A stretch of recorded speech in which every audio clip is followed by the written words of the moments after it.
Hi, this is Matt with AppliancePartsPros.com. In this video, we're going to show you how to troubleshoot the top 6 reasons why your dishwasher won't start. Stick around to the end of the video for some important tips on how to improve your dishwasher's performance. But before we begin, we're going to make sure the appliance is unplugged or the circuit breakers are off so there's no chance of electrocution. Also make sure you turn off the water supply underneath the sink. First thing we're going to look at is the door switch. It's a safety device that won't let the dishwasher start unless the door is closed. Door switches are small micro switches that have a button on one end and wire terminals on the other with a set of contacts inside. Depending upon your dishwasher, there may only be one, but most models have 2. Some are sold in kits and some are sold separately. They're usually mounted in the latch assembly, which is located in the control panel. If your dishwasher won't start, it could be that the door switches have failed and the dishwasher thinks the door is open instead of closed. In order to test them, we'll have to open up the console and access the latch. Once you have access to the latch, you'll be able to tell if you can get to the wire terminals for testing. If you can't get the wires off, you may have to take the latch out. Once you have access to them, we're going to test them for continuity. In order to see if the part can carry an electric current, we have to test it with a multimeter set to continuity. Once you have it set, touch the probes together to make sure it's working. Touch a probe to each terminal. It should not have continuity. Then press the button on the switch. When pressed, you should get a continuity reading. Make sure you test both switches. If either are bad, they'll have to be replaced. If you need to order a part, simply go to AppliancePartsPros.com and type in your model number. Find your part on the easy-to-read diagrams and match it to the number below. Click on the part if you want to see more pictures of the item or watch its repair video. You can also scroll down to see DIY stories from customers like you, or ask a question in the Q&A section. Once you're ready, you can add the part to your cart. It's that easy. Most orders will arrive within 2 business days. Now we're going to check the thermal fuse. It's a safety device that prevents the electronics in the control panel from overheating. Some brands use a thermal fuse in the control panel to protect the control boards. It's a fuse that's rated to go off at a certain temperature.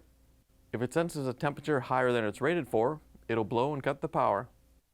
It's located inside the control panel, usually mounted on or very close to the control board.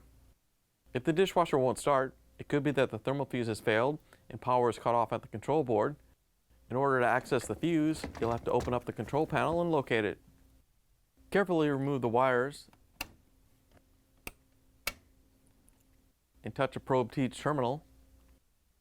It should have continuity. If it doesn't, it'll have to be replaced. Be careful when removing the wires and replacing them. You don't want to bend or twist them in a way that will loosen up the wire connectors. If they're not tight on the fuse terminals, it could cause it to fail. Next, we're going to check the door latch. It's what holds the dishwasher door closed. The door latch works with the door strike to hold the door closed. Depending upon how it's sold, it could be the latch itself, or it may include the strike or door switches. It's usually mounted in the control panel and works with the strike to hold the door closed. It's unusual for the strike to go bad, but make sure it's there and not loose or damaged. If the dishwasher won't start, it could be that the door latch has failed. Once you have the console open, you'll have to inspect the latch. If it's damaged in any way that's stopping it from latching properly, or not allowing the door switches to be hit when the door is closed, it'll have to be changed. Next, we can check the on-off switch. It's the switch you hit to power up the dishwasher. Some brands use an on-off switch to power up the dishwasher. They usually have a plastic body and wire terminals where the wires hook up. On-off switches are located inside the control panel, right behind the on-off button. If the dishwasher won't start, it could be that the on-off switch has failed. In order to test the switch for continuity, you'll have to open up the control panel. Once you locate the switch, you'll have to remove the wires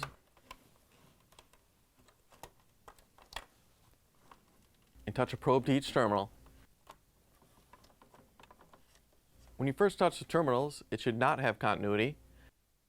Then press the switch as if you were starting the dishwasher. When pressed, it should have continuity. If the switch fails the tests, it'll have to be replaced. As always guys, hit those like and subscribe buttons now to help support us making more of these videos. Next, we're going to inspect the touchpad. It's what you use to select and start the cycles. The touchpad is what you actually press on to make the cycle selections. Then it sends the information to the main control board. There have been many designs over the years. They're usually glued to and sold with the control panel, but some are sold separately. They're usually located on the front or top of the control panel. If the dishwasher won't start, it could be that the touchpad has failed. The contacts inside the touchpad can go bad, preventing it from communicating with the control board. Because there are so many different styles of touchpads, we can't show you how to test them all here. You'll have to get the tech sheet for your model and run the diagnostic test. If the touchpad fails the test, it'll have to be replaced. Last thing to check is the main control board. It sends power to the dishwasher components. The main control board is a computer board that collects data from all the sensors and switches of the dishwasher and controls the various functions. They're usually mounted in the control panel. If the dishwasher won't start, it could be that the main control board has failed. There are many different designs of main control boards out there, so we can't show you how to test them all here. You'll have to grab your tech sheet and follow the steps to test the board. In this example, there's no test to tell you if the board is good, but it gives you a list of things to check that will tell you if the board has failed. If it fails the test, it'll have to be replaced. Now here are those performance tips we mentioned earlier. If your dishes aren't getting as clean as they used to, or there's a funny smell coming from inside, it could be that you need to do some regular maintenance to your dishwasher. First, make sure the water temperature is correct. Most manufacturers recommend the water to be around 120 degrees Fahrenheit to clean properly.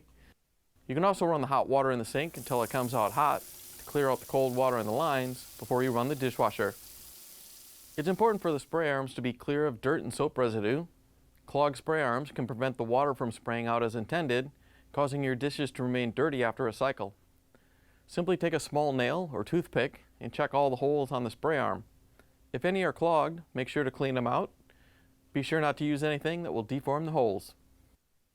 It's important to inspect and clean your dishwasher's filter as well. A clogged filter will prevent the water from cycling through the dishwasher properly and can prevent the dishes from getting clean. Make sure to clean off any residue on the interior walls and gaskets. Also make sure to use a cleaner such as a Fresh or Glisten on a regular basis to help keep everything clean. Keeping everything clean will allow the water to flow properly and clean the dishes better. It will also reduce stress on the motors and pumps since they won't have to work as hard. Once you take care of the problem, you can plug the appliance in, turn the water back on, and take it for a spin. Thanks for joining us for another troubleshooting video brought to you by AppliancePartsPros.com. Remember to hit the like and subscribe buttons now, and if you have any questions or want to share how your repair went, leave a comment down below.